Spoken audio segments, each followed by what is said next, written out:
اور سیگمنٹ ہے آپ کے مسائل اور ان کا حل. شرعی فقہی سوالات کے لیے آپ ٹیلی فون کال کے ذریعے میں جوائن کر سکتے ہیں. ٹیلی فون نمبر ہمارے ٹیلی ویژن اسکرین پہ آپ کو نظر آ رہے ہیں. فون اٹھائیے, سوال کیجئے, کوئی بھی خلش, کوئی بھی سوال ہے, مستند جواب, آتھینٹک آنسر کے لیے آپ جوائن کیجئے. مفتی محمد سہیل رضا امجدی صاحب عالمی شہرت یافتہ ماشاءاللہ مفتی بھی ہیں, عالم دین بھی ہیں, حافظ قرآن بھی ہیں, قاری قرآن بھی ہیں, رئیس دارالافتاء بخاری بھی ہیں, چیئرمین الہدایہ اسلامک سینٹر پاکستان بھی ہیں. تو کوئی بھی سوال آپ کے ذہن میں ہے, خالص ہے, سوال کیجئے, مفتی صاحب انشاءاللہ جواب دیں گے. مصعب کالر ہیں. السلام علیکم. ٹی وی کا والیوم بند کر دیں تاکہ ہماری آپ کی بات ہو جائے, اگر آپ مجھے سن رہے ہیں. ہیلو, ٹی وی تو میرا بند ہے. جی آ جائیے, آپ کی ٹی وی کی آواز میں سن رہا تھا ابھی. جی کیا سوال ہے بتائیے. میرا سوال یہ ہے کہ میرے پاس ایک نماز کی کتاب ہے. جی اس میں جو سورہ وہ ہم دعائے قنوت جو پڑھتے ہیں, جی تراویح, اس کو کاٹو یار فون کو. اچھا دوسرا فون تھا وہ, ہاں اس کو کاٹنا ضروری ہے. اس میں ایک لفظ لکھا ہوا ہے فی ھذہ اللیل. ھذہ اللیل صحیح, حالانکہ پوری دعا اردو میں. ٹھیک ہے, تو یہ ایسا کیوں ہے؟ مجھے معنی آتے ہیں فی ھذہ اللیل کے, لیکن دعا کون سی ہے, دعا کون سی ہے, میں تو نہیں سمجھ آ رہی اس طرح. دعا کا بتا دو, دعا کون سی ہے؟ دعا کون سی ہے؟ دعائے قنوت, سوری نماز تراویح. نماز تراویح میں جو ہم نیت کرتے ہیں, جی اس کے اندر ایک لفظ آتا ہے. میرے پاس ایک کتاب ہے, اس میں لکھا ہوا ہے فی ھذہ اللیل. فی ھذہ, اچھا نماز تراویح کی نیت میں. جی ٹھیک ہے, بتائیں گے آپ کو انشاءاللہ. ایک اور کالر ہمارے ساتھ ہے. السلام علیکم. یہ ٹیبل کہاں چلے گئے بھائی؟ جی السلام علیکم. وعلیکم السلام. میرے 2-3 سوالات ہیں. اچھا وہ نماز میں ادھر ہو گئی تھی, اس لیے کوئی بات نہیں, کر لیں گے. جی کیا, جی سوال پوچھئے جناب.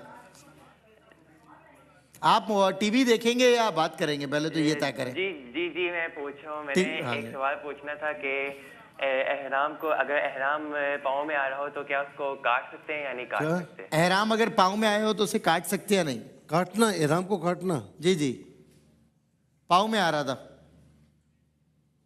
وہ سب میرے خیال موڑ نہیں لیں اس کو, یہ ویسے پوچھ رہا ہوں آپ سے. ہم تو کافی اونچا کر لیتے, آپ نے مجھے سکھایا تھا. جی ایک اور کالر ہمارے ساتھ ہیں. السلام علیکم. جی السلام علیکم. السلام علیکم. وعلیکم السلام. کیا سوال ہے آپ کا؟ سر میرا سوال ہے کہ میری عمر 51 سال 51 ایئرز اولڈ ہو گئی ہے, تو میری ابھی تک قانونی شرعی نکاح شادی نہیں ہوئی ہے. ٹھیک ہے, لیکن میرے گھر میں میرج بیورو لگایا ہوا ہے. میرے گھر سے ایک نقطہ ہے کہ حرف لفظ اغوا سمگل کر کے دوسروں کی شادیاں کروا دیتے ہیں. نہیں کس نے لگایا ہوا ہے آپ کے گھر میں؟ ہیلو, آپ کے گھر میں میرج بیورو کس نے لگایا ہوا ہے, کون ہے یہ؟ سر یہ چور, ڈاکو چور, الیکٹرک ہیکرز, ہائی جیکرز ہیں. ہائی جیکرز انہوں نے 51 ایئرز میں ہوتا ہے ایسا. چلے ایک کالر اور ہے ہمارے ساتھ. السلام علیکم. ہیلو السلام علیکم. جی وعلیکم السلام. کیا سوال ہے آپ کا؟ جی بھائی وہ نماز کا سوال ہے کہ میرا شوہر نماز نہیں پڑھتے اور اس کی وجہ سے میرے بچے بھی نماز نہیں پڑھتے. اچھا. ایک بچہ پڑھتا ہے تو دوسرا بچہ جو ہے نا وہ نماز نہیں پڑھتا. اس کو اتنا بار کہتی ہوں کہ نماز پڑھو, کہ نماز بھی نہیں پڑھتا. اور میرا ایک اور سوال ہے کہ میرا چھوٹا بیٹا ہے, وہ بالکل ٹھیک تھا, وہ بیمار ہے, وہ روزے ماشاءاللہ رکھ رہا ہے, ماشاءاللہ 14 سال کا ہے. اس کو ایسی بیماری ہے کہ ڈاکٹر نے کہا ہے کہ وہ لا علاج ہے.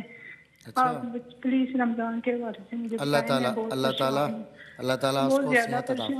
پریشان نہ ہوں, پریشانیاں اللہ کے قریب کرنے آتی ہیں. ٹھیک ہے, چلیں جوابات کی طرف آتے ہیں. جی اچھا جی, بہن نے کہا چھوٹی زمین پر کسی کا گھر بنا ہوا ہے تو اس کو زکوٰۃ دے سکتے ہیں, اس کے علاوہ اس کے پاس کچھ بھی نہیں ہے. دیکھیں چھوٹی ہو یا بڑی زمین ہو, اس کا اپنا گھر بنا ہوا ہے, اس کے باوجود بھی وہ شریف فقیر ہے, زکوٰۃ لینے کا حقدار ہے, اور سید نہیں یعنی سادات میں سے نہیں, تو اسے زکوٰۃ دی جا سکتی ہے. اور اس میں یہ نہیں ہوتا کہ جس کے پاس رہنے کا گھر ہو یا سواری ہو تو اس پر وہ زکوٰۃ نہیں لے سکتا. دیکھا یہ جائے گا کہ استعمال کی چیزیں ہیں, لیکن وہ جو ہے وہ شریف فقیر ہے, تو اس صورت میں وہ زکوٰۃ لے سکتا ہے. اچھا جی, بھانجے کو مسجد میں لے جانا, اب یہ تیسری مرتبہ آ چکا ہے. بھانجے کو مسجد میں لے جانا تو وہاں پر جو ہے نا وہ وہاں ٹھہرنا پڑتا ہے. میری بہن کوئی اگر آپ خود سمجھتی ہیں کہ وہاں پر اتنا سنسان راستہ نہ ہو کہ خدا نہ خاصہ جو خاتون کے لیے مضر ہو، یا وہاں پر ایسے حالات نہ ہوں کہ جو خاتون اکیلے وہاں پر بیٹھے تو اس کے لیے مضر ہوں، اور وہاں پردے کا اگر اہتمام ہے تو وہاں جا کر آپ نماز پڑھ سکتی ہیں، اس میں کوئی حرج نہیں۔ لیکن اگر وہاں پر حرج ہے اور آپ سمجھتی ہیں کہ میرا یہاں پر رکنا ٹھیک نہیں ہے یا خاتون کے لیے ٹھیک نہیں ہو سکتا، تو پھر بہرحال آپ کو احتیاط کرنی چاہیے اور گھر میں ہی نماز پڑھنی چاہیے۔ پھر اس کے بعد بہن نے کہا فجر میں تیسری کے لیے کھڑی ہو گئی اور تیسری مکمل کرنے کے بعد سلام پھیر دیا۔ میری بہن آپ نے کرنے کے بعد جو ہے نا وہ پوچھا ہے، تو بہرحال یہ ہے کہ یہ جو آپ نے تیسری پر سلام پھیر دیا، یہ نماز آپ کو فجر کی لوٹانی ہوگی، جو بھی آپ نے پڑھی ہے یہ لوٹانی ہوگی۔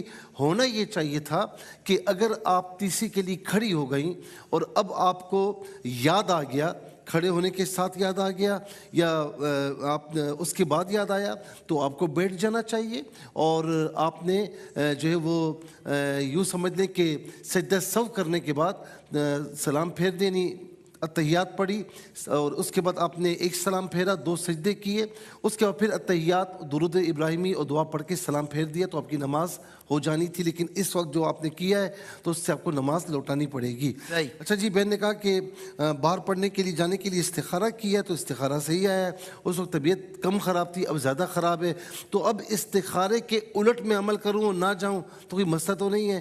استخارہ کہیں جانے کے لیے صحیح آیا ہے، استخارہ اللہ تعالیٰ کی طرف سے مشورہ ہوتا ہے، صحیح آیا تو کر لیا جائے تو بہتر ہے۔ اگر نہیں کیا کسی وجہ سے بھی استخارے پر عمل نہیں کیا تو کوئی گناہگار نہیں ہوں گے۔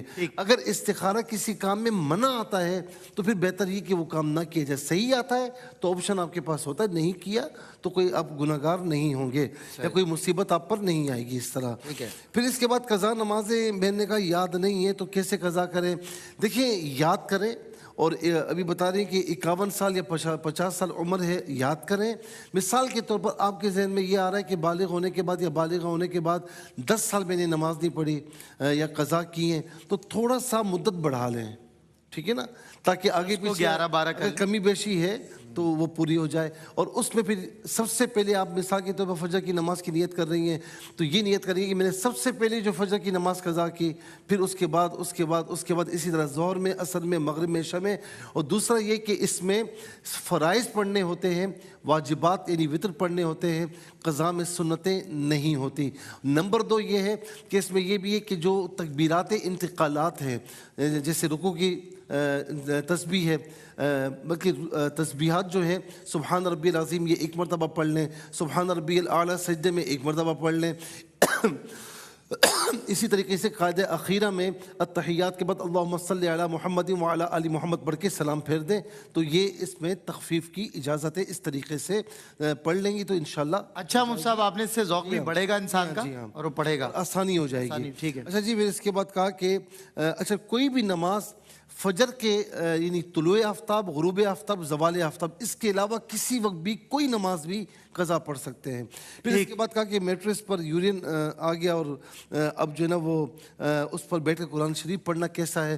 دیکھیں، بات یہ کہ یورین اگر اس پر آ گیا ہے تو اس کا بہترین طریقہ یہ کہ جو کور ہے نا یا جو بھی چیز ہے اس کو وہاں سے آپ دھو لیں، پاک کر لیں، یا پھر جو یعنی اس کو دھو کر ایسی جگہ سکھا لیں، یعنی دھوپ کے نیچے رکھ دیں جس طرح ممکن ہو، یا آپ جو اس کا کور ہے اس کو دھو کر آپ جو ہے نا پاک کر لیں تو یہ پاک ہو جائے گا۔ بہرحال جس جگہ پر وہ اس وقت ناپاک ہے نا تو اس جگہ پر تو نہیں، دوسری جگہ پر بیٹھ کر قرآن کریم پڑھ سکتی ہیں، لیکن اس کو پاک کر لیا جائے تو یہ بہتر ہے۔ اور یہ بھی ہے کہ اگر ایسا ہے کہ خود ہی سوکھ گیا ہے اور اس میں کوئی گندگی نظر نہیں آ رہی، کوئی بو وغیرہ نہیں آ رہی، تو پھر وہ پاکی کے ہی حکم میں ہے۔ لیکن اگر بو آ رہی ہے یا اس میں کوئی آثار ہے تو پھر وہ پاکی کے حکم میں نہیں ہوگا۔ امام صاحب تراویح میں آیت بھول جاتے ہیں، آگے نکل جاتے ہیں، بھائی بھول جاتے ہیں، آگے نکل جاتے ہیں، اگر دوسری رکعت میں پڑھ لیتے ہیں یا بعد میں پڑھ لیتے ہیں تو ٹھیک ہے، اگر نہیں پڑھتے یہ عادت بنا لی تو ان کو اس طرح نہیں کرنا چاہیے اور یہ چیز صحیح نہیں ہے۔ اچھا پھر اس کے بعد بہن نے کہا کہ شوہر ہیں، ہم 2 بیویاں ہیں، اکٹھے عمرہ کرنے کے لیے جانا ہے، اللہ تعالیٰ آپ کو لے کر جائے۔ آمین۔ وظیفہ ان الذی فرض علیک القرآن لرادک الی معاد، یہ آیت کریمہ ہے، حصہ ہے، اس کو آپ پڑھ لیں تو انشاءاللہ آپ کی وہاں پر حاضری ہوگی۔ انشاءاللہ۔ میں نے کہا رشتہ نہیں ہوتا، رشتے والے آتے ہیں واپس ہو جاتے ہیں تو نماز کی پابندی کریں، یا لطیف یا اللہ فجر اثر عشاء کے بعد 33 مرتبہ پڑھیں، ولا ختم درود شریف، صبح 1 مرتبہ سورہ یاسین پڑھیں۔ اچھا جی، کہا کہ سورہ فاتحہ کسی سپارے کا حصہ نہیں ہے، کیوں ایسا ہے؟ بالکل ہے، وہ پہلے پارے کا حصہ ہے، سورہ فاتحہ پہلے پارے کا حصہ ہے میری بات، بالکل ہے۔ بہن نے کہا کہ 20 تراویح ہوتی ہے یا 8 رکعت تراویح ہوتی ہیں۔ 8 رکعت جو تراویح کی بات ہے نا، یہ غیر رمضان میں ہے۔ 8 رکعت نماز تہجد ہے، اس میں 11 رکعت کی بات یعنی ذکر ہے، اور 3 رکعتیں وطر کی ہیں، لیکن رمضان میں 20 رکعت ہیں۔ حضور نبی کریم علیہ السلام نے کبھی پڑھی کبھی ترک فرمائی تاکہ امت پر فرض نہ ہو جائے۔ صحابہ کرام نے 20 رکعت پڑھی، اس کے بعد چاروں ائمہ نے ان کے نزدیک بھی ایسے ہی ہے، امت کے اولیاء اور سلف الصالحین بھی 20 رکعت پڑھتے آ رہے ہیں۔ اس میں لوجک یہ ہے کہ پورے دن کے جو فرائض واجبات ہیں ان کی تعداد بھی ملا کر 20 ہی بنتی ہے، تو 20 رکعت تراویح پڑھنی چاہیے۔ اچھا احرام پاؤں میں آ جائے تو میرے بھائی کاٹنے کی ضرورت کیا ہے خواہ آپ اس کو تھوڑا سا موڑ لیں اوپر سے، یعنی جس طرح احرام باندھتے تو موڑ لیں، کاٹ بھی لیے تو کوئی حرج نہیں ہے، لیکن موڑ لیا جائے یہ بہتر ہے۔ شوہر نماز نہیں پڑھتے تو آپ کو اعلان کرنے کی ضرورت نہیں ہے کہ شوہر نماز نہیں پڑھتے، بچے بھی نماز نہیں پڑھتے، شوہر کو اچھے طریقے سے سمجھائیں، محبت کے ساتھ سمجھائیں۔ وَذَكِّرْ فَإِنَّ الذِّكْرَ تَنفَعُ الْمُؤْمِنِينَ، نصیحت کیجیے کہ ایمان والوں کو نصیحت فائدہ دیتی ہے، کہیں بولنے کی ضرورت نہیں ہے، کہیں وہ ضد میں نہ آ جائیں، آپ ان کو سمجھاتی رہیں تو انشاءاللہ وہ پڑھیں گے۔ اور آخری کہ بچہ بیمار ہے، اللہ تعالیٰ اسے صحت کامل عاجل عطا فرمائے۔ 7 مرتبہ سورہ فاتحہ ولا ختم درود شریف پڑھ کے بچے پر دم کریں، دم کے بعد پانی پئیں، اللہ عطا فرمائے گا انشاءاللہ۔ بہت خوب ماشاءاللہ۔ اگلا سیگمنٹ ہمارا کوئز سیگمنٹ ہے اور آج بھی کانٹے دار مقابلہ ہوگا 3 ٹیمز کے مابین۔ ملتا ہوں آپ سے بریک کے بعد، معلومات ہی معلومات۔